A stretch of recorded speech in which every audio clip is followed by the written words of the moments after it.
Ilias the Presbyter. A Gnomic Anthology. Part 1. Here you will find, if you truly search, a flowing spring, a pure fount of moral teaching. 1. No Christian believing rightly in God should ever be off his guard. He should always be on the lookout for temptation, so that when it comes, he will not be surprised or disturbed, but will gladly endure the toil and affliction it causes, and so will understand what he is saying when he chants with the prophet, "Prove me, O Lord, and try me." Psalms 26:2. For the prophet did not say, "Thy correction has destroyed me," but "It has upheld me to the end." Psalms 18:35. 2. The first step towards excellence is fear of God. The last is loving desire for Him. 3. The first step towards perfection is spiritual knowledge put into practice, and practice imbued with spiritual knowledge. For practice without such knowledge is of no value, and so is such knowledge when unaccompanied by practice. 4. Practice, where the body is concerned, consists of fasting and vigil. Where the mouth is concerned, it consists of psalmody. But prayer is better than psalmody, and silence is more valuable than speech. In the case of the hands, practice is what they do uncomplainingly, and of the feet, it is what they do as soon as they are urged to do it. 5. When the soul is concerned, practice is self-control accompanied by simplicity, and simplicity animated by self-control. 6. In the case of the intellect, practice is prayer in contemplation, and contemplation in prayer. 7. Mercy and truth precede all other virtues. They, in turn, produce humility, and so discrimination. For, according to the Fathers, discrimination comes from humility. Without discrimination, neither practice nor spiritual knowledge can fulfill its purpose, for practice uncontrolled by such knowledge strays here and there aimlessly, like a calf, while knowledge that refuses to clothe itself in the honorable vesture of practice lacks nobility, however much it may pretend to possess it. 8. A courageous soul acts correctly when it is master of both practice and contemplation, like a woman who keeps 2 lamps burning throughout her life. But a soul, debilitated by sensual pleasure, fails to do what it should. 9. Suffering deliberately embraced cannot free the soul totally from sin, unless the soul is also tried in the fire of suffering that comes unchosen. For the soul is like a sword. If it does not go through fire and water, Psalms 66:12, that is, through suffering deliberately embraced, and suffering that comes unchosen, it cannot but be shattered by the blows of fortune. 10.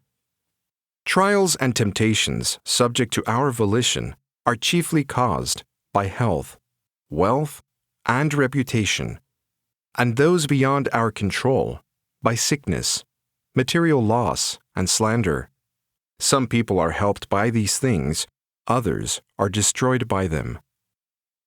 11. Desire and distress subsist in the soul, sensual pleasure and pain in the body. Sensual pleasure gives rise to pain, and pain to sensual pleasure. For wanting to escape the wearisome feeling of pain, we take refuge in sensual pleasure, while desire results in distress. 12. The virtuous may appear to be bad, but essentially they are good. Superficially, the self-important and pleasure-loving may appear to be good, but basically, they are evil. 13. The person who hates evil commits it but seldom, and then not intentionally. But the person attached to the causes of evil commits it frequently and deliberately. 14. Those who deliberately refuse to repent sin continually. Those who sin without meaning to not only repent with all their heart, but also do not often have cause to repent. 15. Let your words combine insight and self-awareness, so that the peaceable divine Logos may not be ashamed to enshrine himself in them because of their brashness and lack of restraint. 16. A person may have sullied his soul with words even if he has not degraded it by actions, and he may still be impure in his thoughts even if he watches over his words, for there are 3 different ways of sinning. 17. You will not be able to perceive the face of virtue so long as you still look on vice with a feeling of pleasure, but vice will appear hateful to you when you hunger for the taste of virtue and avert your gaze from every form of evil. 18. Demons wage war against the soul, primarily through thoughts, not through things. For things fight against us in their own right. Hearing and sight are responsible for the warfare waged through things. Habit and the demons, for that, waged through thoughts. 19. The soul is liable to sin in 3 ways: in actions, in words, and in thoughts. We attain freedom from sin in 6 ways: by preserving the purity of the 5 senses and of the spoken word. Whoever succeeds in doing this is indeed perfect, capable also of keeping every aspect of the body under control. 20. The soul's non-intelligent or passible aspect consists of the 5 senses and the faculty of speech. When in a state of dispassion, the faculty of speech is preserved, fully integrated with the soul's passible aspect, but when in an impassioned state, it receives the evil influences that the passible aspect communicates to it. 21. The body cannot be purified without fasting and vigil, the soul without mercy and truth, and the intellect without contemplation of God and communion with Him. These pairs constitute the principal virtues in these 3 aspects of the human person. 22. When the soul moves in obedience to these virtues, her citadel, patient endurance, is not disturbed by temptations. You will gain possession of your souls through your patient endurance. Luke 21:19 says the Logos. Otherwise, the soul will be shaken by fits of cowardice, as an unwalled city is by a distant uproar. 23. Not all those who are discreet in their words are also circumspect in their thought, nor are all those who are circumspect in their thought also discreet where their external senses are concerned. For although all men are subject to the senses, not all pay them the same amount of tribute. In their artlessness, most men do not know the price the senses demand for what they supply. 24. Although moral judgment is by nature indivisible, there are nonetheless different degrees of it. One person may be given more of it, another less, so that practical virtue, having grown with the help of the principal virtues, may bring to fruition in each person the goodness of which he is capable. But most people fail to a greater or lesser degree to practice the virtues, and the degree of moral judgment granted to them varies accordingly. 25. Few are circumspect with regard to what is according to nature, but many with regard to what is contrary to nature. For having expanded out of fear all their intrinsic quota of circumspection on what is contrary to nature, they have little left to exercise with regard to what is according to nature. Indeed, they expend most of it on superfluous things, and what is by nature worthless. 26. A sense of the right moment and a sense of proportion go hand in hand with an intelligent silence. Truth is the banquet of all 3 together, Where there is such a banquet, the father of lies, confronting a soul as it departs from this life, will not find it in any of the things he looks for. 27. A truly merciful person is not one that deliberately gives away superfluous things, but one that forgives those who deprive him of what he needs. 28. Some men, through acts of charity, acquire spiritual wealth by means of material wealth. Others renounce their material wealth altogether on becoming aware of the spiritual wealth that is inexhaustible. 29. Everyone likes to be rich in spiritual blessings, but it is grievous to be rich in such blessings and not to be allowed to enjoy them for long. 30. From the outside, a soul may appear to be healthy, while within, in the depths of consciousness, it may suffer from some hidden sickness.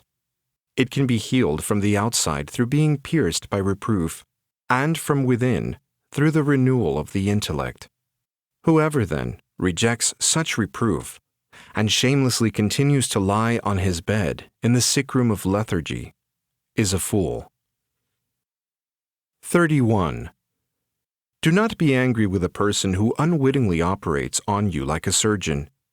Look rather at the abomination he has removed, and, blaming yourself, bless him, because through God's grace, he has been of such service to you. 32. If you are concerned for your soul's health, do not despair of your sickness as though it were incurable, but apply to it the potent medicine of ascetic effort, and you will get rid of it. 33. Do not shun the person who opportunely berates you, but go to him, and he will show you how much evil lies hidden from your consciousness. Once you have swallowed the bitter and nauseous draught, you will taste the sweet nourishment of health. 34.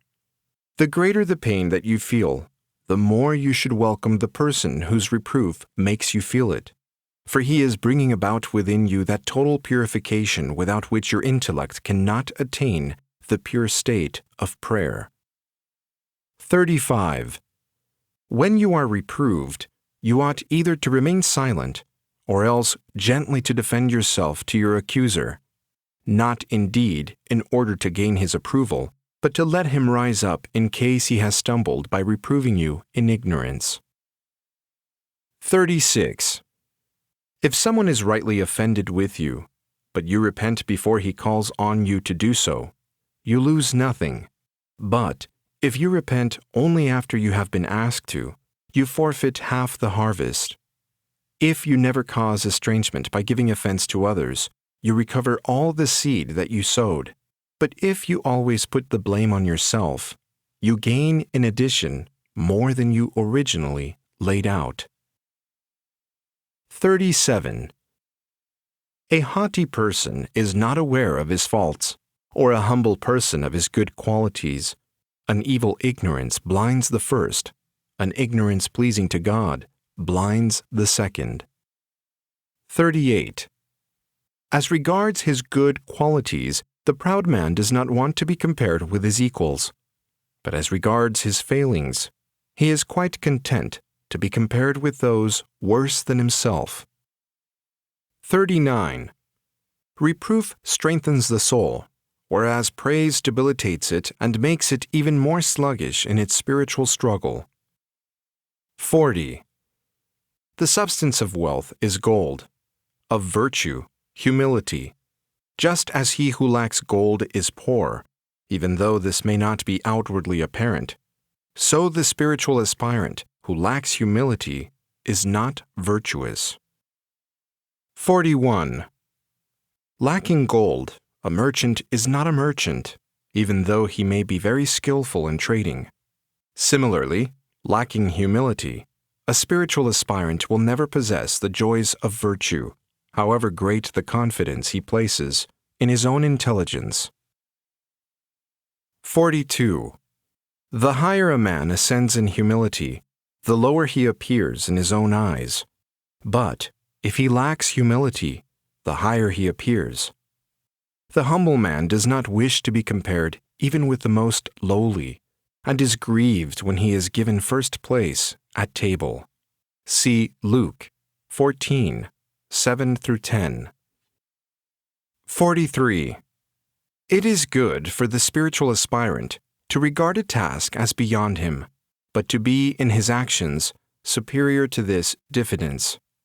In this way, he will both earn men's respect and, in God's sight, will be a worker who has no cause to be ashamed. 2 Timothy 2:15. 44. He who is afraid of being cast out of the bridal chamber as an interloper, see Matthew 22:11-13, should either carry out all God's commandments or else should strive to fulfill just one of them, humility. 45. Combine simplicity with self-control, and unite truth with humility, and you will keep house with justice, at whose table every other virtue likes to gather. 46. Truth without humility is blind. That is why it becomes contentious. It tries to support itself on something and finds nothing except rancor. 47. A good character testifies to the beauty of virtue, just as soundness of body bears witness to a peaceful soul. 48. It is best not to go astray at all. Second best, not to hide your error through shame, or be shameless about it, but to humble yourself, and, when reproved, to reprove yourself likewise, gladly accepting the punishment. If you do not do this, everything you offer to God is valueless. 49. In addition to voluntary suffering, you must also accept that which comes against your will. I mean slander, material losses, and sickness. For if you do not accept these but rebel against them, you are like someone who wants to eat his bread only with honey, never with salt.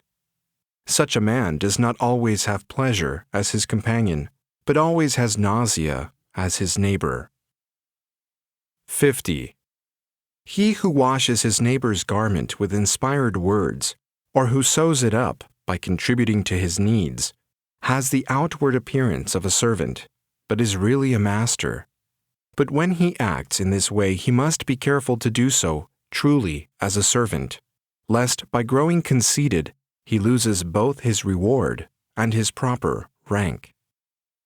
51.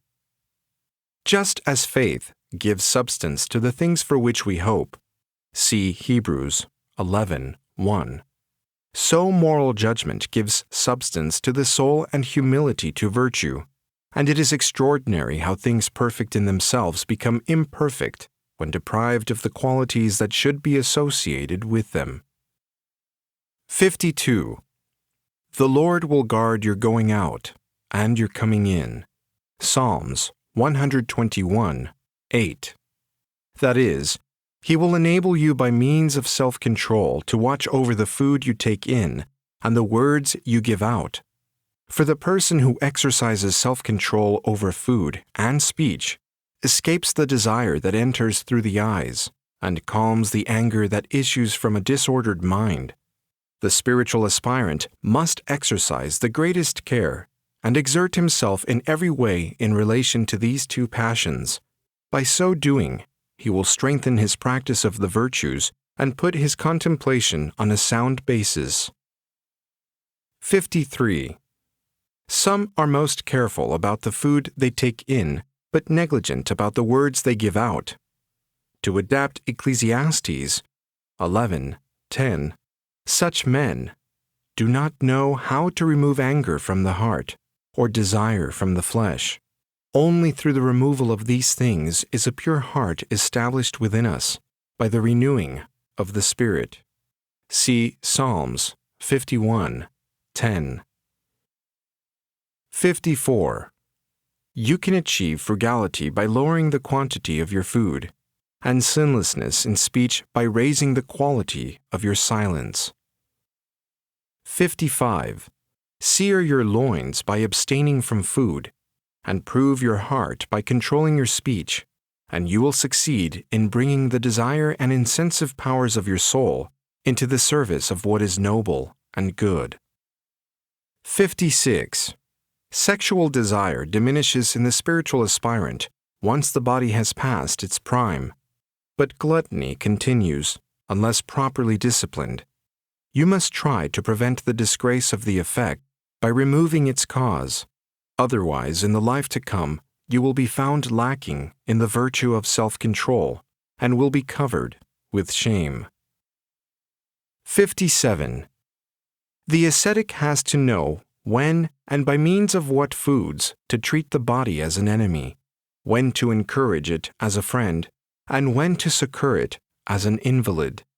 Otherwise, he may unwittingly offer to the friend what is proper for the enemy, or to the enemy what is proper for the friend, and to the invalid what is proper for either of the other two. And having alienated all three, he may find them fighting against him in time of temptation. 58. If, when eating, the nourishment in your food is more important to you than its savor, then the grace of tears will be given to you, and you will begin to find spiritual refreshment, and you will forget all other taste, relishing its sweetness beyond that of anything else. 59. The tears of the man who scatters his energies dry up, but they gush forth in the man who keeps the narrow path. See Matthew 7:13-14. 60.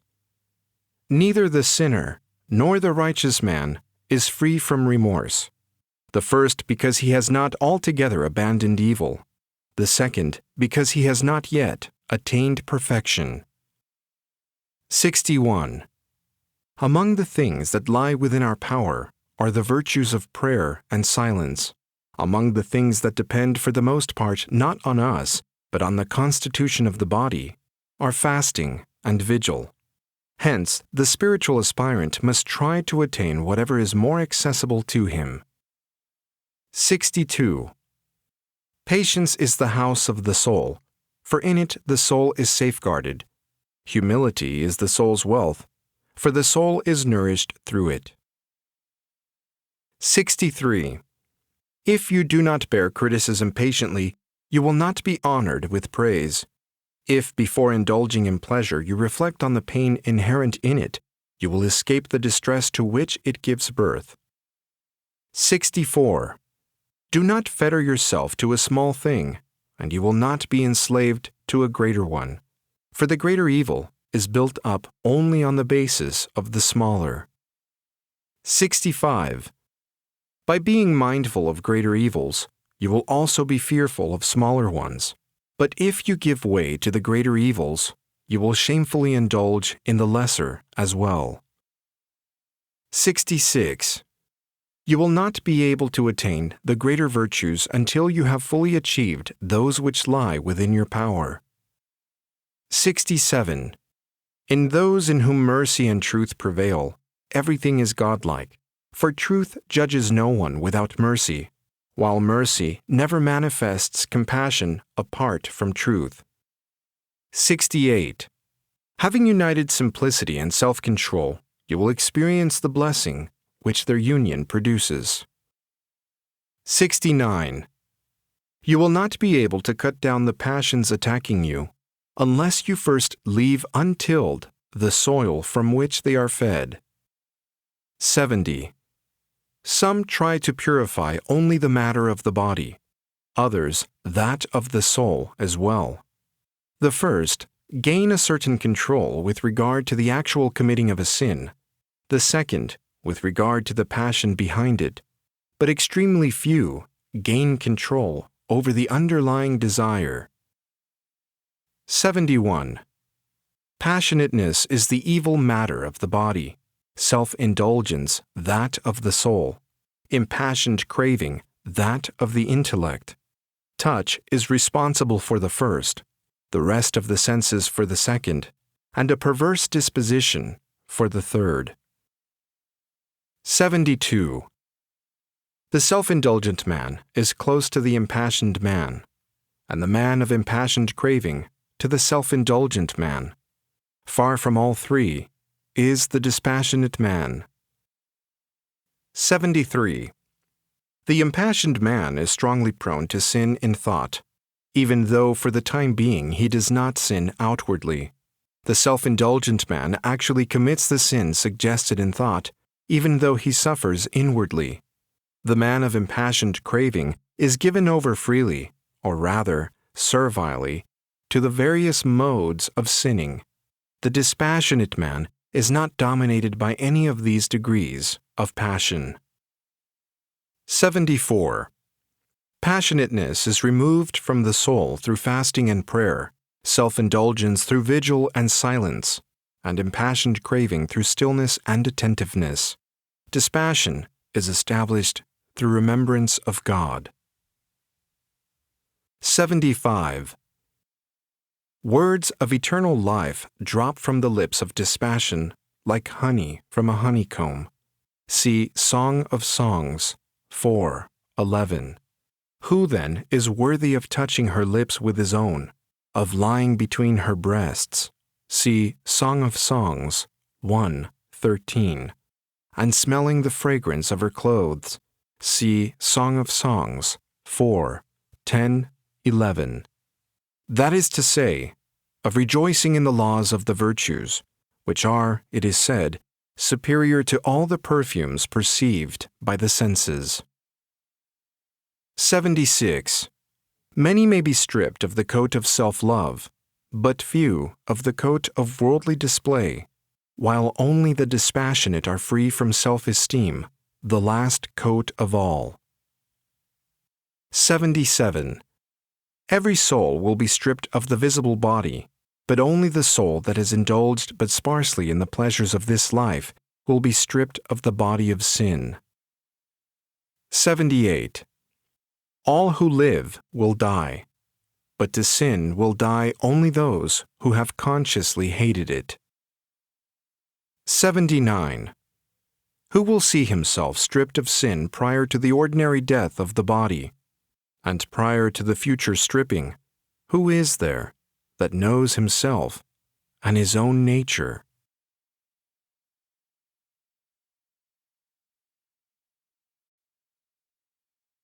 Ilias the Presbyter. A Gnomic Anthology. Part 2. Prayer unites with the bridegroom, a soul wounded by nuptial love. 80.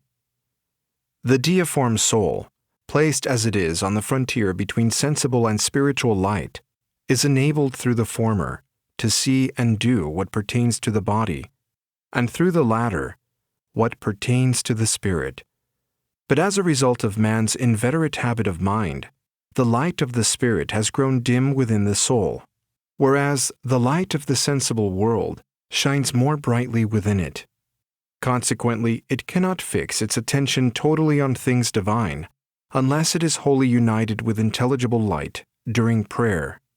In this way, it is compelled to stand midway between darkness and light, linked to spiritual light through participation, and to sensible light by means of the fantasy.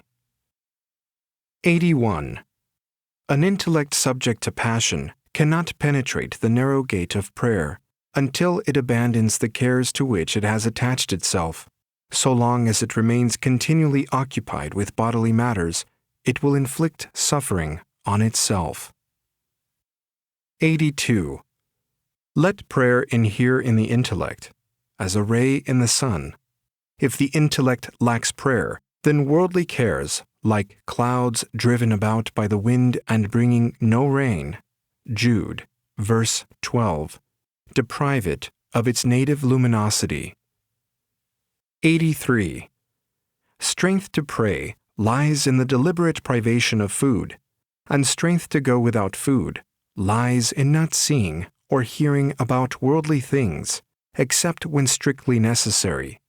He who is negligent in this fails to build his fasting on a firm foundation, and so he brings about the collapse of the whole edifice of prayer, which itself is based on fasting. 84. If the intellect does not become detached from all sensible things, it cannot rise upwards and realize its true dignity. 85. Fasting corresponds to daylight because it is clearly manifest.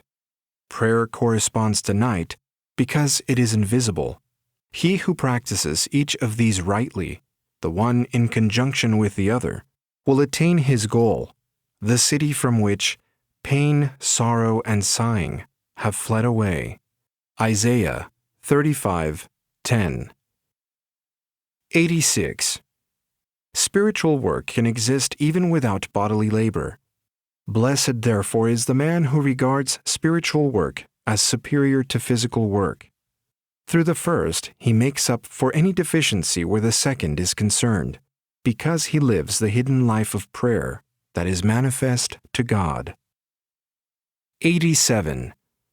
St. Paul exhorts us to persevere in the faith, to rejoice in hope, and to persist steadfastly in prayer. See Romans 12:12, so that the blessing of joy may be with us.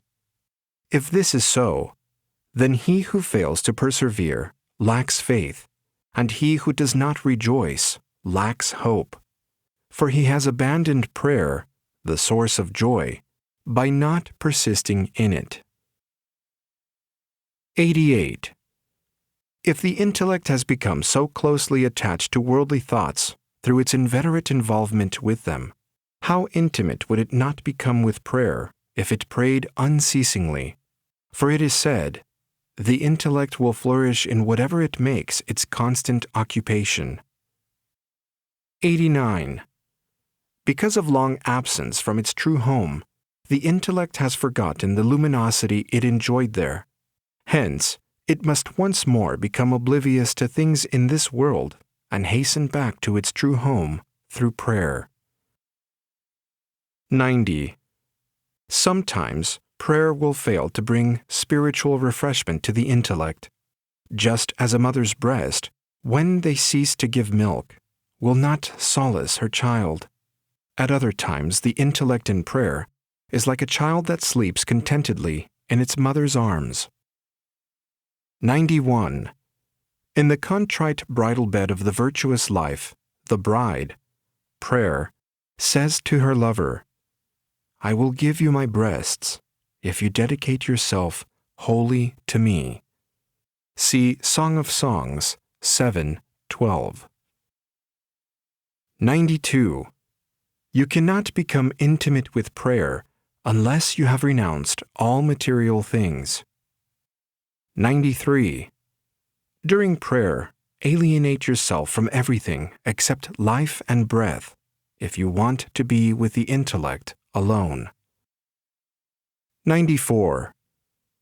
Evidence of an intellect devoted to God is its absorption in the single-phrased Jesus prayer, of an adroit intelligence, opportune speech, of a non-attached sense perception, simplicity in taste. When such evidence is present in all three cases, the soul's powers are said to be in good health. 95. The nature of the person who prays must be supple and malleable, like that of children, so that it is receptive to the development brought about by prayer. Thus, if you want to be united with prayer, do not be negligent. 96. Not all have the same purpose in prayer. One man has one purpose, another has another. One prays that, if possible, his heart may always be absorbed in prayer, another that he may even transcend prayer, and a third that he may not be hindered by thoughts during prayer, but all pray either to be preserved in what is good or not to be carried away by evil. 97. If everyone is humbled by prayer, for he who prays with humility is brought to compunction, it follows that anyone outwardly boastful is not praying in a state of humility. 98. Bearing in mind the widow who persuaded the cruel judge to avenge her, see Luke 18:2-5, The man who prays will never lose heart, because the blessings to be gained through prayer are slow in arriving. 99.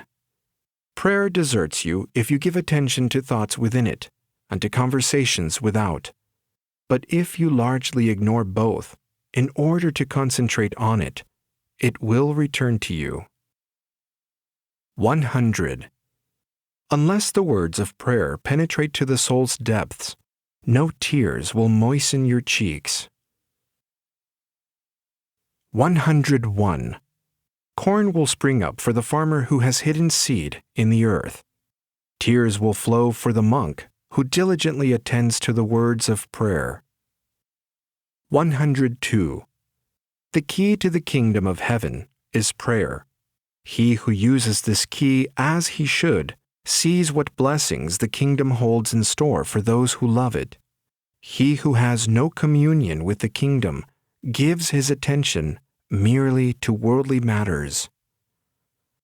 103. The intellect cannot say boldly to God at the time of prayer, "Thou hast burst my bonds asunder. I will offer to thee the sacrifice of praise." Psalms 116, 16 through 17. Unless out of a desire for higher things, it frees itself from cowardice, indolence, excessive sleep, and gluttony, all of which lead it to sin. 104. He who is distracted during prayer stands outside the first veil. He who undistractedly offers the single-phrased Jesus prayer is within the veil. But he alone has glimpsed the Holy of Holies who, with his natural thoughts at rest, contemplates that which transcends every intellect, and who has in this way been granted to some extent a vision of the divine light. 105. Whenever the soul, paying no attention to external things, is concentrated in prayer, then a kind of flame surrounds it, as fire surrounds iron, and makes it wholly incandescent. The soul remains the same, but can no longer be touched, just as red-hot iron cannot be touched by the hand. 106. Blessed is he who in this life is granted the experience of this state, and who sees his body, which by nature is of clay, become incandescent through grace. 107. To beginners, the law of prayer is burdensome, like a despotic master. But to the more advanced, it is like an erotic force, impelling those smitten by it, as a hungry man is impelled towards a rich banquet. 108. To those who genuinely practice the virtues, prayer is sometimes like an overshadowing cloud. See Exodus 13:21, that keeps off inflammatory thoughts. At other times, bedewing them as it were with tears, it grants them spiritual visions. 109.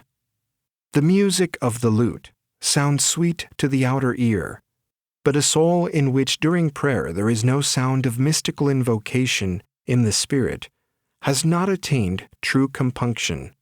It is only when we do not know how to pray as we should, but the Spirit Himself makes intercession for us, Romans 8:26, that we are brought to this state of compunction.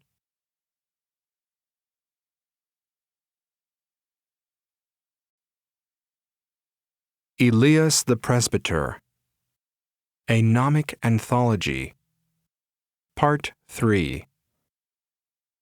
Exalted as it reads these texts, the intellect is radiant with spiritual contemplation. 1. The man of spiritual knowledge must recognize when his intellect is in the realm of intellection, when it is in that of thought, and when in that of sense perception. And in each case he must recognize whether it is there at the right time or at the wrong time. 2. When the intellect is not in the realm of intellection, it is generally in that of thought, and when it is in the realm of thought, it is not in that of intellection, but when it is in the realm of sense perception, it is associated with all manner of visible and material things. 3. By means of intellection, the intellect attains spiritual realities. Through thought, the reason grasps what is rational. Sense perception is involved with practical and material realities by means of the fantasy. 4. When the intellect is self-concentrated, it contemplates neither the objects of sense perception nor those of the rational faculty. On the contrary, it contemplates pure intellects and the rays of divine light, flowing with peace and joy. 5. The intellection of an object is one thing, the rational apprehension of that object is another, and the object perceived is a third. The first constitutes the essence, the second is an attribute of the essence, and the third comprises the distinctive subject matter. 6. Given free rein, the intellect is insatiable. But when it is confined to one path, that of prayer, and has not yet reached its goal, it feels cramped and implores its partner to let it enjoy the things from which it has been withheld. 7. When the intellect has been drawn down from the realm above, it will not return thither unless it is completely detached from worldly things through concentration on things divine. 8. If you cannot make your soul dwell only on thoughts kindred to it, at least keep your body to itself, and reflect continually upon the wretchedness to which it is subject. For thus, by God's mercy, you will in time be able to return to your original nobility. 9. The man engaged in ascetic practice can readily submit his intellect to prayer, while the contemplative can readily submit prayer to the intellect. The first restricts his perception of visible forms, while the second directs his soul's attention towards the inner essences concealed in such forms. Alternatively, the first compels the intellect to apprehend the inner essences of corporal realities, while the second persuades it to grasp those of incorporeal beings. The inner essences of corporal realities are also incorporeal, with respect both to their specific qualities and to their essential being. 10. When you free your intellect from self-indulgence in the body, in food, and possessions, then whatever you do will be regarded by God as a pure offering.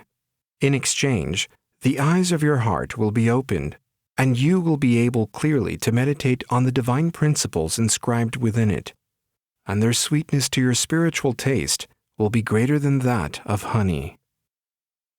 11. You will not be able to make your intellect rise above physical and material things, and even above the desire for necessary food, until you introduce it into the pure realm of the righteous. Then mindfulness of death and of God will fill the earthly heart and cleanse it of all profligate desire. 12.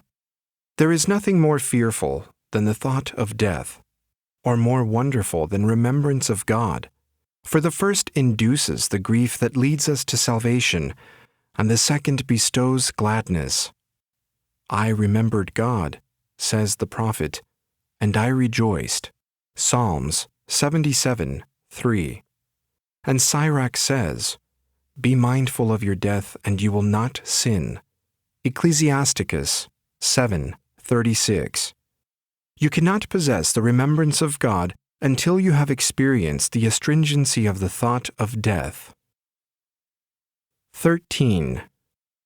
Until the intellect has seen God's glory with unveiled face, 2 Corinthians 3:18, the soul cannot say from experience of that glory, I shall exult in the Lord, I shall delight in His salvation. See Psalms 35:9. for its heart is still shrouded in self-love, so that the world's foundations, the inner essence of things, cannot be revealed to it, and it will not be free from this shroud until it has undergone both voluntary and involuntary sufferings. 14. The leader of the people of Israel first must flee from Egypt, the actual committing of sin. Next, must cross over the Red Sea, servitude through attachment, and thirdly, must dwell in the desert lying between the impulses to sin and the outward fulfillment of these impulses.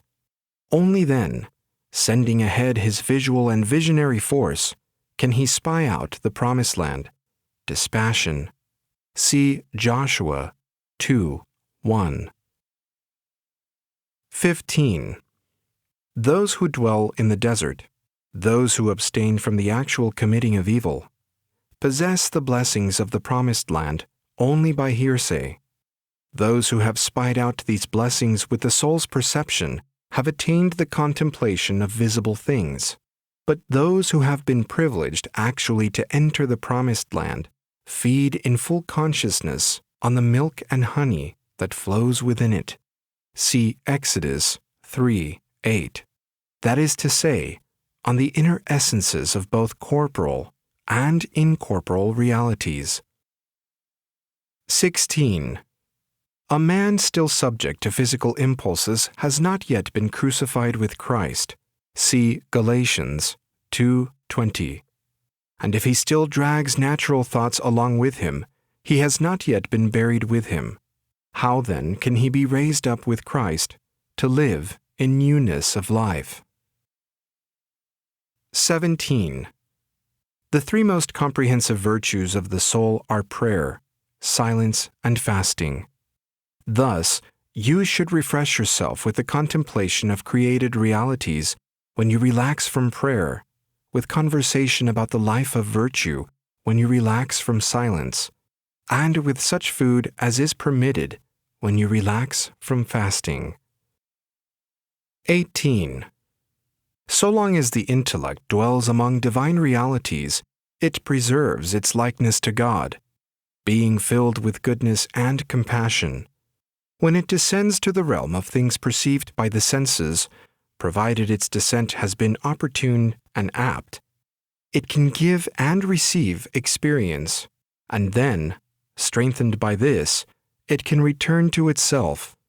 But when its descent has been inopportune and unnecessary, it acts like an inept general who fails to use most of his fighting force. 19. The paradise of dispassion hidden within us is an image of that in which the righteous will dwell. Nonetheless, not all who fail to enter the first will be excluded from the second. 20. The rays of the visible sun cannot penetrate a shuttered house, nor will the rays of the spiritual sun penetrate the soul unless its senses are closed to visible things. 21. The man of spiritual knowledge is one who descends from the realm of intellection to that of sense perception in a sublime manner, and who raises his soul heavenwards with humility. 22. Traversing the fields, a bee gathers the ingredients for honey. Traversing the ages, the soul infuses sweetness into the mind. 23. A deer that has eaten a snake rushes to water in order to neutralize the poison, but a soul wounded by the arrows of God drinks deep draughts of ceaseless longing for her assailant. 24. Unimpassioned thoughts arise in one living in a state of self-unity, reasoned calculations in one living in a state of self-division. But when all thoughts have been expelled from the fragmented soul, only incorporeal intellects commune with it, revealing to it the principles of providence and judgment that constitute the foundations of the world. 25. One living in a state of self-division cannot avoid the distinction between male and female, But this may be done by one living in a state of self-unity, when the distinction between male and female is suppressed, through attaining the divine likeness in Christ Jesus. See Galatians 3:28. 26. Thoughts pertain neither to the non-rational aspect of the soul, for they do not occur in non-rational animals, nor to its intellectual aspect, since they are not to be found in angels. Being products of reason, they use the imagination as a ladder, and so ascend from the world of the senses to the intellect, conveying to the latter the observations which they have derived from sense perception. Then they redescend from the intellect down into the world of the senses, communicating to it the intellect's principles. 27. When the ship of sinfulness is overwhelmed by the flood of tears, evil thoughts will react like people drowning in the waves and trying to grasp hold of something so as to keep afloat. 28. Thoughts gather about the soul according to its underlying quality. Either they are like pirates and try to sink it, or they are like oarsmen and try to help it when it is in danger. The first tow it out into the open sea of sinful thoughts. The second steer it back to the nearest calm shore they can find. 29. Unless the soul strips itself of the thoughts that lead up to self-esteem, which is the worst of the 7 evil thoughts, it will not be able to strip off this 7th thought either, and so it will not be able to clothe itself in the 8th thought, called by St. Paul, our house that is from heaven. Only those who have divested themselves of material things are able, with heartfelt sighs, to clothe themselves in this 8th thought. See 2 Corinthians 5:2-4. 30. Angelic thoughts accompany perfect prayer, spiritual thoughts intermediate prayer, and thoughts about nature, the prayer of beginners. 31. The quality of the grain is usually evident in the ear of corn. Similarly, the purity of contemplation is usually evident in prayer. The grain is surrounded by a spear-like sheath in order to prevent the birds from eating it. Contemplation is armed with spiritual thoughts, through which to destroy the temptations that attack it. 32. Through the practice of the virtues, the outward aspects of the soul become like the silver-coated wings of a dove. Through contemplation, its inward and intelligible aspects become golden. But the soul that is not in this way regained its beauty cannot soar aloft and come to rest in the abode of the blessed.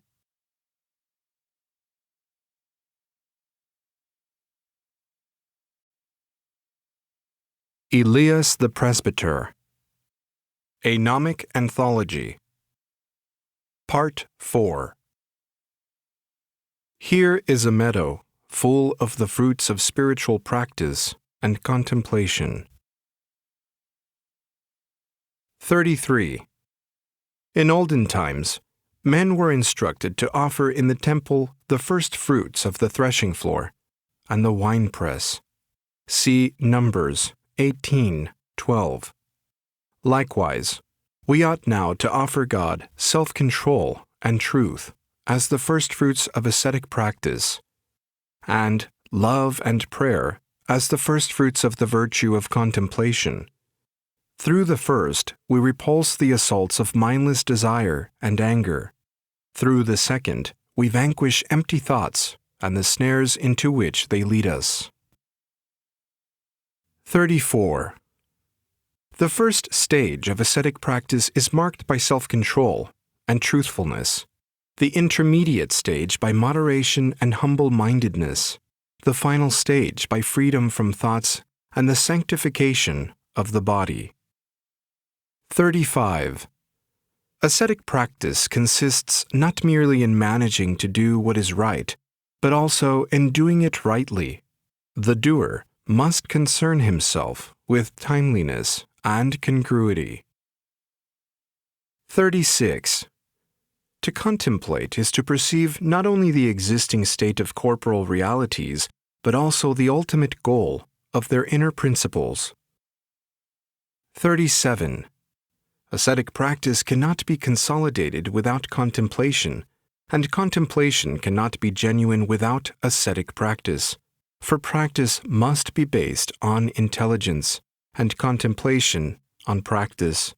In this way, evil will be powerless to disrupt practice, and contemplation will be prolific in acts of goodness. 38. The goal of ascetic practice is the mortification of the passions, of spiritual knowledge, the contemplation of the virtues. 39. Ascetic practice is to contemplation as matter is to form, and contemplation is to ascetic practice as the eye is to the face. 40. Many compete for practical virtue, but only one receives the prize, he who seeks to attain its goal through contemplation. 41. The man engaged in ascetic practice drinks the draught of compunction during prayer, but the contemplative gets drunk with the best cup. See Psalms 23:5. The first meditates on things that are according to nature, while the second ignores even himself during prayer. 42. The man engaged in ascetic practice cannot persist in spiritual contemplation for long. He is like a person who is being given hospitality, but must shortly leave his host's house. 43. When praying, men engaged in ascetic practice are, as it were, entering the gate of God's commandments, but contemplatives, when praising God, stand as though in the courts of the virtues. The first give thanks because they have been freed of their fetters. The second, because they have also taken captive those who waged war against them. 44. You must be governed by both ascetic practice and contemplation. Otherwise, you will be like a ship, voyaging without the right sails.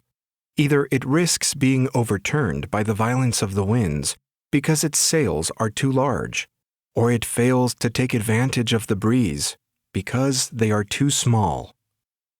45. By the oarsmen of the spiritual ship, understand devout thoughts. By oars, understand the vital powers of the soul, the incentive and the desiring powers, and the will and free choice. The man engaged in ascetic practice is always in need of these, whereas the contemplative does not always need them. For during prayer, the contemplative bids farewell to everything. Himself, holding the tiller of discernment, he keeps awake throughout the night of contemplation, offering praises to him who holds all things together. And perhaps he sings some love song to his soul as he watches the swell of the salty sea and the tumult of the waves, and marvels at the righteous judgments of God. 46.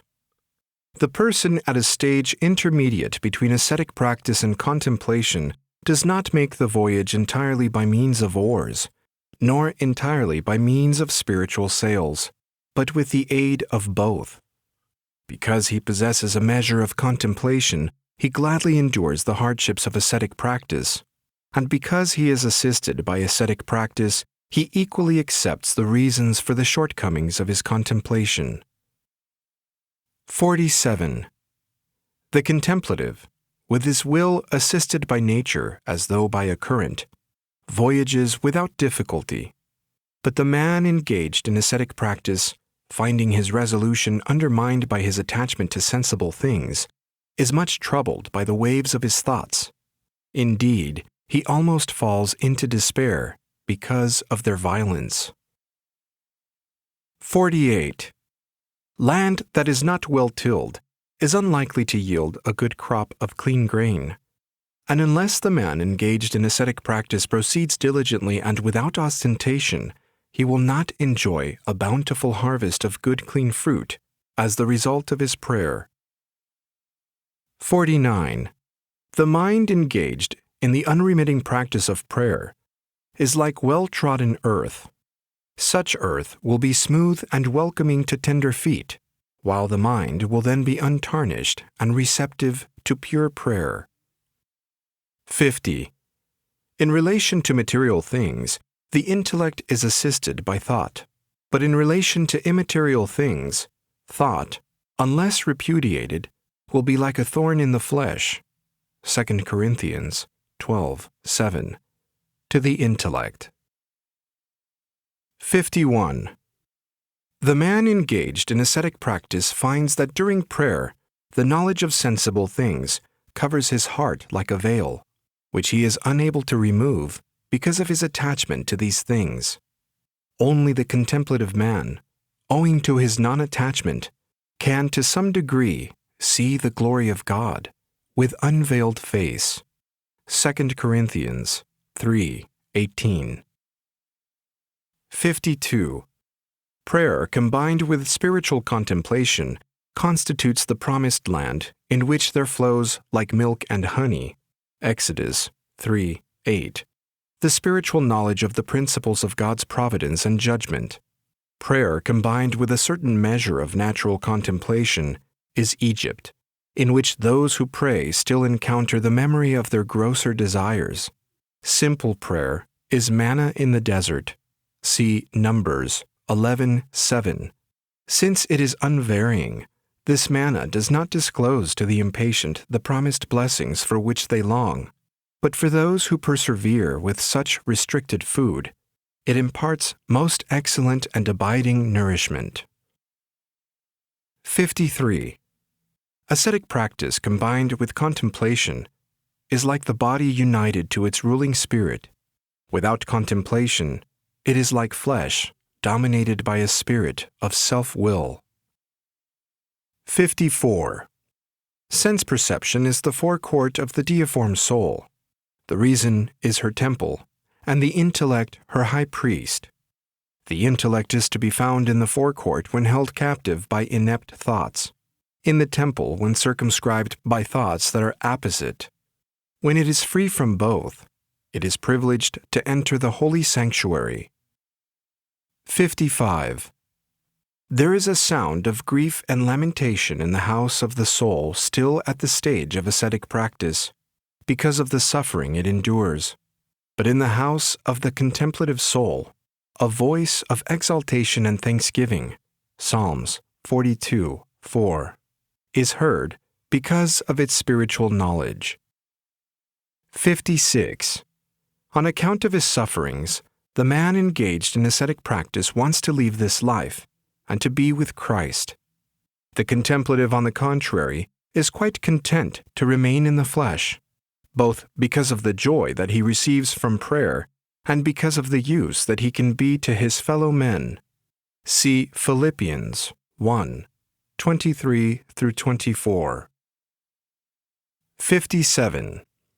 Where people of greater intelligence are concerned, contemplation precedes ascetic practice, whereas in the case of the more obtuse, ascetic practice precedes contemplation. Both contemplation and ascetic practice lead to the same auspicious conclusion, but this is attained more quickly by those in whom contemplation precedes ascetic practice. 58. Paradise is the contemplation of intelligible realities.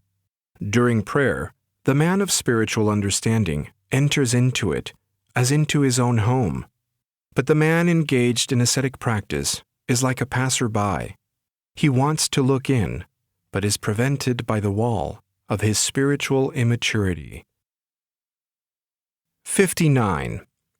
Bodily passions are like wild animals, while passions of the soul are like birds.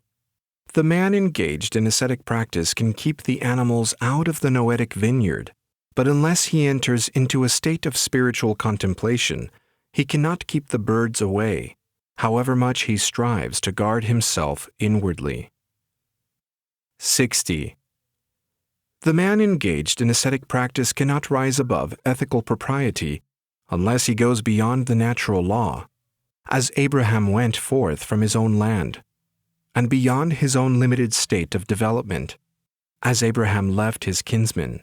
See Genesis 12:1.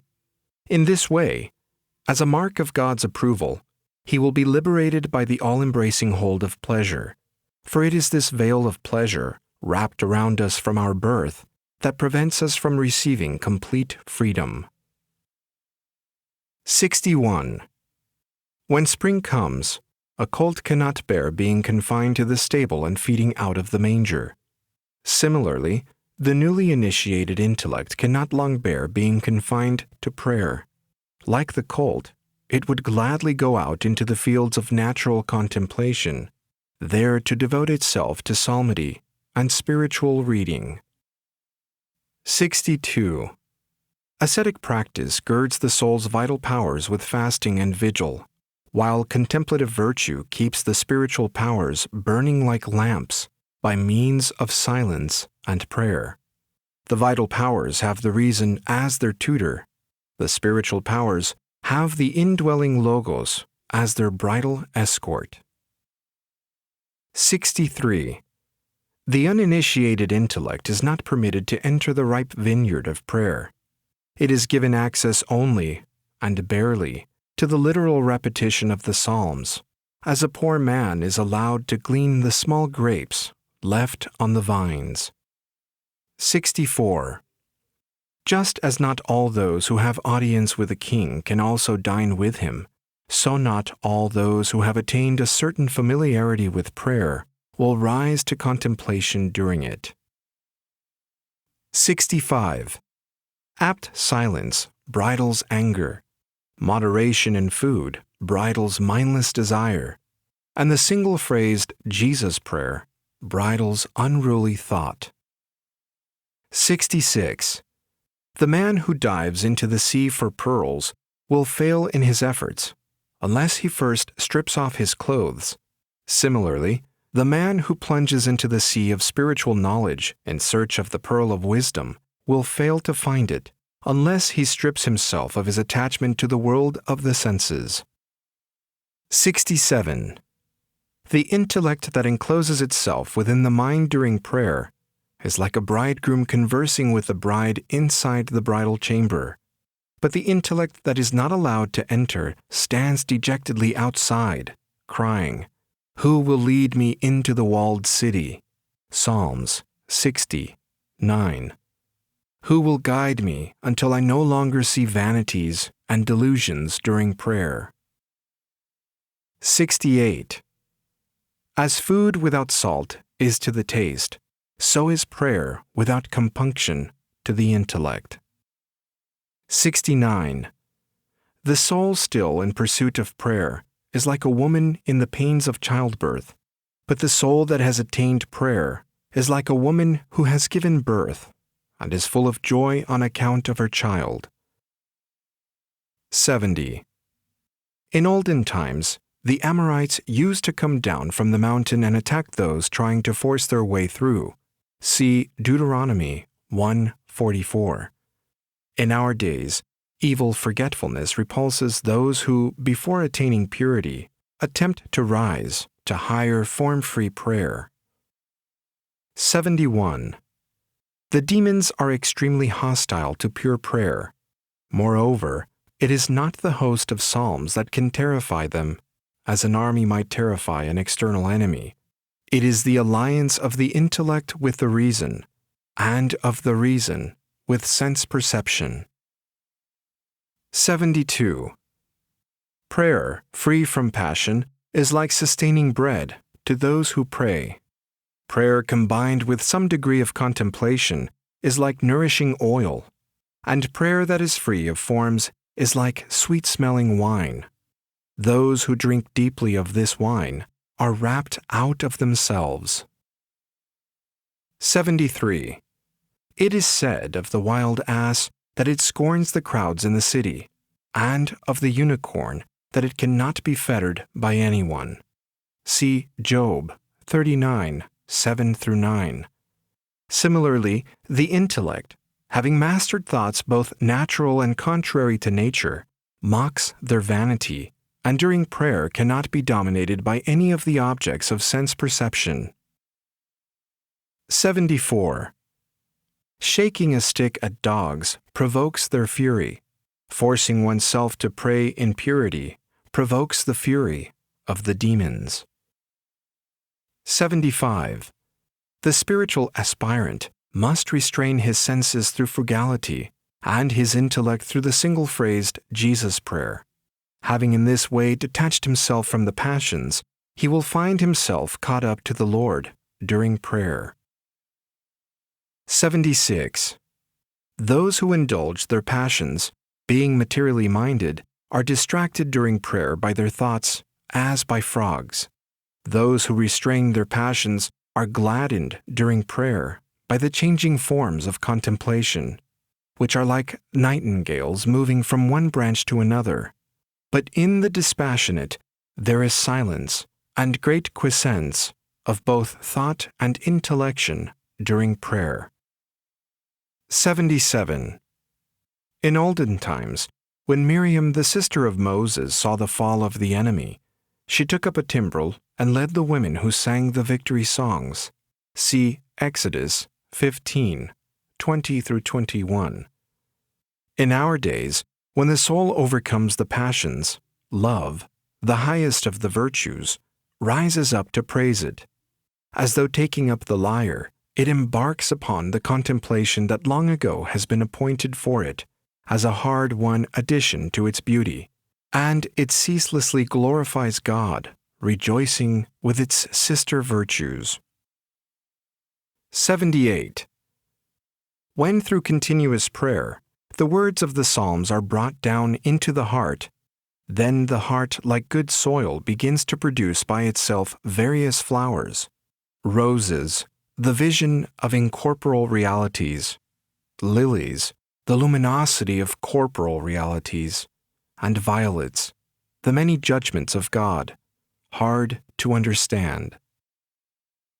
79.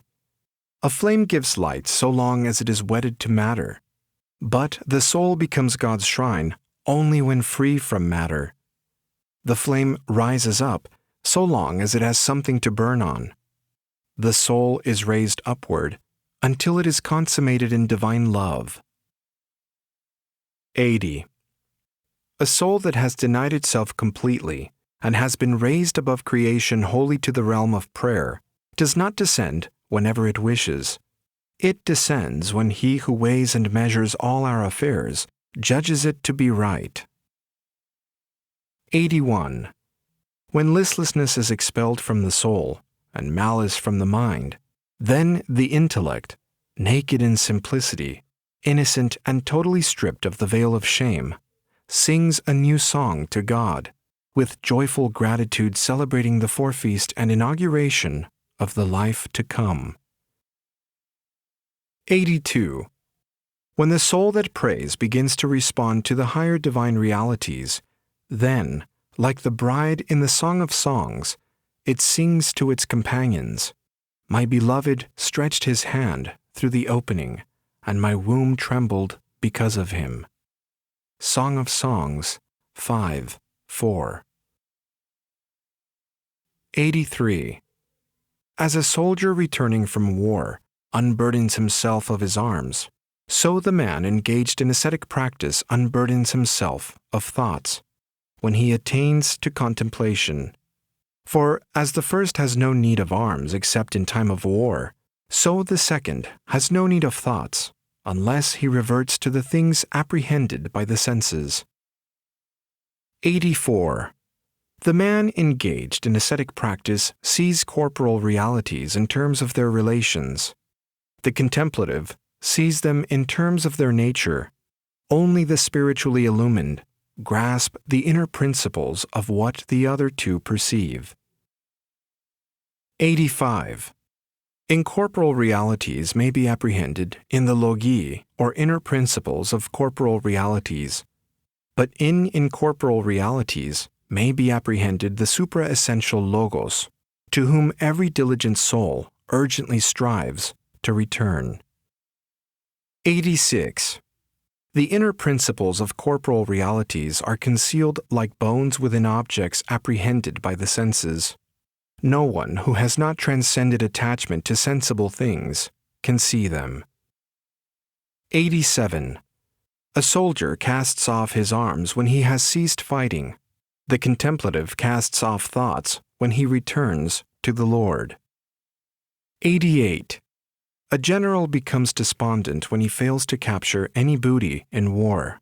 So does the man engaged in ascetic practice when he fails to attain spiritual contemplation in prayer. 89. When bitten by some wild animal, a deer runs swiftly to earthly springs of water. A soul wounded by the most tender arrow of prayer hastens towards the light of incorporeal realities. 90. Just as the eye cannot see a grain of wheat unless the eyelids are open, so the practical intellect cannot see its own nature unless stripped of the attachment to sensible things that obscures its vision. 91. The stars are hidden when the sun rises, and thoughts vanish when the intellect returns to its own realm. 92. When the stage of ascetic practice has been fulfilled, spiritual visions flood the intellect like the sun's rays coming over the horizons. Even though they are native to it and embrace it because of its purity, they appear to come from outside. 93. If, on descending from the realm of vision to attend to practical matters, the contemplative intellect were to speak of what it has experienced, it would say such things as, "What is more wondrous than divine beauty, or more lovely than the sense of God's magnificence? What longing is so keen and unbearable as that engendered by God in a soul purified of every vice, and truly able to say, 'I am wounded with love'." Song of Songs 2:5. 94. My heart grew warm within me, and a fire was kindled during my meditation. Psalms 39:3. So may speak the man who has no difficulty in following God through prayer and who has no desire for temporal life. 95. When it has rejected evil, let the soul still engaged in ascetic struggle repeat the words of the song to the malicious demons and thoughts that forcibly try to turn its attention once more to vanities and delusion. I have taken off my coat. How can I put it on again? I have washed my feet. How can I make them dirty? Song of Songs 5:3. 96. The soul that enjoys God's love is bold enough to say to him, "Tell me, good shepherd, where you graze your sheep, and where you rest your lambs at noon, so that by following them I may avoid becoming like one encircled by the flocks of your companions." See Song of Songs 1:7. 97. The soul still engaged in ascetic struggle, trying to hold fast to the words of prayer, and not being able to do so, cries out like the soul in the song, "By night on my bed I sought him whom I love. I sought him, but I did not find him. I called him, but he did not listen to me. I will rise now through more strenuous prayer, and will go about the city, in the wide streets and the marketplaces, and will look for my beloved. Perhaps I shall find him who is present in all things, and beyond all things, and I will feast on the vision of his glory." See Song of Songs 3:1-2. 98. When the soul begins to be all tears from the joy that accompanies prayer, it grows bold, and, like a bride to her bridegroom, cries, "Let my beloved come down into his garden, and let him feed on the hard-won consolation of my tears, as though on choice fruit." See Song of Songs 5:1. 99. When the soul still engaged in ascetic struggle begins to be struck with wonder at the Creator, because of the magnificence and beauty of created things, and to savor the delight that comes from them. It, too, cries in astonishment, "How beautiful you are, my bridegroom, paradise of your Father! You are a flower of the field and a cedar of his, like the cedars of Lebanon. I yearned for his shadow, and I sat down, and his fruit was sweet in my mouth." See Song of Songs 2, 1-3. 100. If someone who receives a king in his house becomes in this way illustrious, admired of all and full of joy, how much more so will the soul that, when purified, receives the King of Kings, according to his unfailing promise. But it must guard itself with great care, casting out everything that does not seem to please him, and introducing everything that does.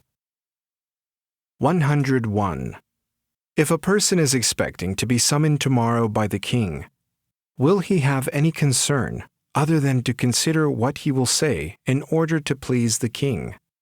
A soul that takes careful note of this will not be found unprepared when it comes before the future judgment seat. 102. Blessed is the soul that, because it expects its Lord daily, thinks nothing of the day's toil or of the night's, since he is going to appear in the morning. 103. God sees all men, but only those see God who perceive nothing during prayer. God listens to those who see him, while those to whom he does not listen do not see him. Blessed is the man who believes that he is seen by God, for his foot will not slip. See Psalms 73:2. Unless this is God's will. 104. The blessings of the kingdom within us, which the world-loving eye has not seen, and the presumptuous ear has not heard, and which have not entered into a heart empty of the Holy Spirit, see 1 Corinthians 2:9, are a pledge and foretaste of the blessings to be given by God to the righteous in the kingdom that is to come. If we do not savor the first, which are the fruits of the Spirit, see Galatians 5:22, we will not be able to enjoy the second. 105. The thoughts of those engaged in ascetic practice are like deer. Deer sometimes go up into the mountains because they are frightened of hunters, and sometimes down to the valleys because they want what they can find there. Similarly, those engaged in ascetic practice can neither be constantly in a state of spiritual contemplation, for they are still immature, nor be constantly in a state of natural contemplation, for they do not always seek relaxation. The thoughts of contemplatives, however, disdain inferior forms of contemplation. 106. Raindrops moisten the furrows, and tear-laden sighs, rising from the heart, soften the soul's state during prayer. 107. No one can contemplate the triune divinity unless his vision transcends the material dyad, as well as the material monad, and he will not transcend the latter unless he has integrated the intellections of his intellect. 108. It is less hard to check the downward flow of a river than for one who prays to check the turbulence of the intellect when he wishes, preventing it from fragmenting itself among visible things and concentrating it on the higher realities kindred to it. This is so, in spite of the fact that to check the flow of a river is contrary to nature, while to check the turbulence of the intellect accords with nature. 109. Those who inwardly purify the intellect by ignoring what is visible are filled with such wonder and such joy that they would not be able to find room in anything earthly, even though they were to be flooded with all the things over which people fight. 110. Simply to speak of the laws of nature is enough to arouse deep admiration, but when they are fully understood, they are as fields full of flowers, whose lavish blossoms give out a spiritual sweetness like nectar from heaven. 111. Bees surround their queen among fresh-meadowed flowers, and the soul that is unceasingly in a state of compunction is surrounded and assisted by the angelic powers, for it is kindred to them. 112. Within the visible world, man is, as it were, a second world, and the same is true of thought within the intelligible world, for man is the herald of heaven and earth, and of all that is in them, while thought interprets the intellect and sense perception and all that pertains to them. Without man and thought, both the sensible and the intelligible worlds would be inarticulate. 113. A person released from captivity is not so full of joy as the intellect freed from its attachment to sensible things and winging its way towards the heavenly realm that is its native land. 114. A person who prays, not with attention, but distractedly, will regard the Psalms as uncouth, and from the point of view of the Psalms, he will appear equally uncouth. Both will be considered mad by the demons. 115. Those to whom the world is crucified are not the same as those who are crucified to the world. See Galatians 6:14. For the first, the nails are fasting and vigils. For the second, they are to shed every possession and to be treated with contempt. Without the second, the sufferings involved in the first are useless. 116. No one can pray purely if he is constrained by the passions of ostentation and ambition, for the attachments and frivolous thoughts in which these passions involve him will twine around him like ropes, and during prayer will drag his intellect down like a fettered bird that is trying to fly. 117. The intellect cannot be peaceful during prayer unless it has acquired self-control and love. With God's help, the first strives to put an end to the body's hostility towards the soul, the second to our hostility towards our fellow men. Upon the man who has in this way established peace within himself, the peace that surpasses the intellect, Philippians 4:7, then descends and, according to God's promise, takes up its abode in him. 118. The person struggling to enter the kingdom of God must excel in the works of righteousness, in almsgiving, by providing out of his own paucity, and in suffering for the sake of peace, by responding to trials with patient endurance in the Lord. 119. Neither one who falls short of virtue because of negligence, nor one who out of presumption oversteps it, will reach the harbor of dispassion. Indeed, no one will enjoy the blessings of righteousness who tries to attain them by means of either deficiency or excess. 120.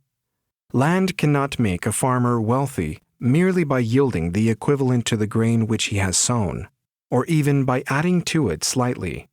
It can do so only by multiplying it. Similarly, the achievements of one engaged in ascetic practice cannot make him righteous unless his diligence towards God exceeds his natural propensity. 121. Not everyone who does not love his neighbor actually hates him, and not everyone who does not hate his neighbor is able to love him. It is one thing to envy one's neighbor's progress, and another to refrain from hindering it.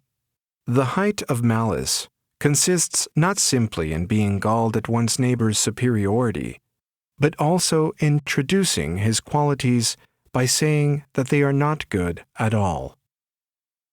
122. Bodily passions are one thing, passions of the soul another. Passions according to nature are other than those which are contrary to nature. The person who repulses the former, but does not take account of the latter, is like a man who sets up a high thick fence to keep wild animals out, but wishes joy to the birds eating the finest grapes in his spiritual vineyard. 123. First, the soul imagines evil, then desires it, then feels pleasure or pain with respect to it, then becomes fully conscious of it, and finally unites with it, either outwardly or inwardly. Thoughts accompany all these phases, except that of the initial stimulus. If this is repudiated, none of the evil that follows will be actualized. 124. Those who are approaching dispassion will be troubled only by fantasies. Those who restrain their passions, by desires. Those who indulge their passions, by entanglements. Those who misuse what they have to meet their needs, but feel remorse for it, are conscious of the evil they do. Those who feel no remorse unite with evil. 125. Pleasure has its seat in every part of the body, but does not disturb everyone in the same way. In some people, it disturbs more the desiring aspect of the soul, in others, the insensitive aspect, and in others, the intelligence. It does this through gluttony, bad temper, and malice, the source of all the unholy passions. 126. Like the gates of a city, we have to open the organs of sense perception in order to satisfy essential needs, but in so doing, we must take care not to give access at the same time to warlike tribes that seek to attack us. 127. Pleasure is the mother of desire, bad temper of anger, malice of jealousy. Whoever does not struggle against the ringleaders will not be left in peace by their subordinates, nor can you restrain the passions if you practice the commandments only because you are forced to do so. 128. Those who repulse provocations prevent thoughts from entering the spiritual vineyard, like marauding animals, and ruining it. Those who couple with provocations, but do not take pleasure in them, simply allow the animals to enter, though not to touch any of the things inside. Those who enjoyably commune with the passions through thoughts, yet do not reach the point of giving assent to them, are like men who, after allowing a wild boar to come through the fence into the vineyard, have stopped him from taking his fill of such grapes, but then have found him more than they can control. Such people often end by giving assent to the passions. 129. If you still have to give thought to the exercising of self-control, you have not yet attained simplicity. Only one engaged in ascetic struggle, it is said, has to exercise self-control. See 1 Corinthians 9:25. Not one who is spiritually perfect. A person engaged in ascetic struggle is like a man who has a vineyard or cornland, not among other vineyards or other farms, but somewhere out on its own, and which for this reason needs much guarding and watching. No one, however, touches the vineyard of the person who has attained simplicity. It is like that of a king or some other awesome potentate, whose very name is enough to make thieves and passers-by shudder at the thought of trying to enter it. 130. Many ascend the cross of mortification, but few consent to be nailed to it. For many submit to hardships and afflictions of their own choosing, but only those who have died completely to this world and to the respite it offers readily submit to the sufferings that come against their will. 131. Many have removed all their coats of skin. Genesis 3:21. Except the last, that of self-esteem. This is cast off only by those who are disgusted with what produces it, their own self-satisfaction. 132. The person who is offered bodily comfort and men's praise, but refuses to accept them, has been stripped of the final coat, that of self-esteem. To him is granted the grace of being clothed, even in this present life, with the splendor of the heavenly dwelling place, longed for with so many sighs. 133. The energy or capacity for an action is one thing, and the action or thing energized is another.